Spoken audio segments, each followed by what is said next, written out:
Hello everyone, and welcome to my series where I will be looking at the development of modern warfare from the dawn of the modern period to now, in order for us to understand together how we ended up with the borders, customs, and relations between countries that we know today. Scholars generally agree that the modern period started sometime around the collapse of the Middle Ages, as technology and military tactic entered a new wave of development, allowing for a slew of takeovers, sieges, and conquerors, which in turn fueled a rise in nationalism and the ever-growing fear of the neighbours. Let's have a look at our first examples, a couple of battles and precursors to the Lithuania-Muscovite Wars.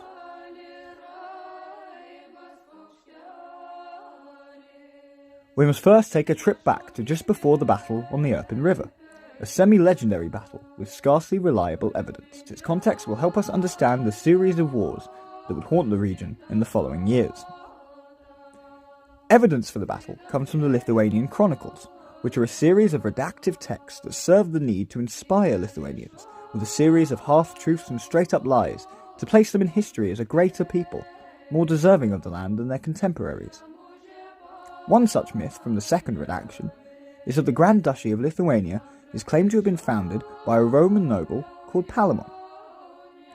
Some of these myths would persist in the lore of the country until the 20th century, when other more reliable sources would contradict the fables what the Grand Duchy of Lithuania had ordered to be written as the whole truth.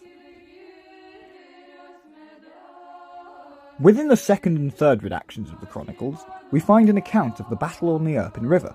It claims that at some point in the 1320s, the Grand Duke of Lithuania, Gediminas, marched an army into the region of Volhynia and captured the small city of Volodymyr, now located in the northwest of Ukraine, near the borders of Belarus and Poland.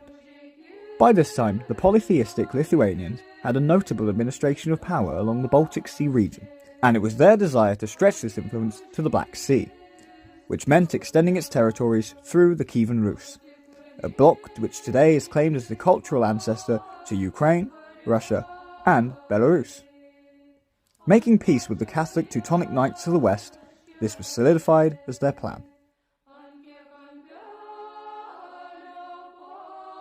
After resting his army for the winter, and 2 weeks after Easter, Gediminas ordered his march against the Principality of Kiev, taking Overuch and Zhytomyr along the way. They were stopped in their tracks at Birorod Kievsky, along the Irpin River, 14 miles southwest of Kiev. It was Stanislav of Kiev who rallied the defence, with the support from his allies in Oleg of Pereyaslavl, Leo II of Galicia, and Roman of Bryansk. According to the Lithuanian Chronicles, Oleg and Leo were defeated on the battlefield, and seeing the defeat on the horizon, Stanislav would seek refuge in Bryansk, later moving to Ryazan.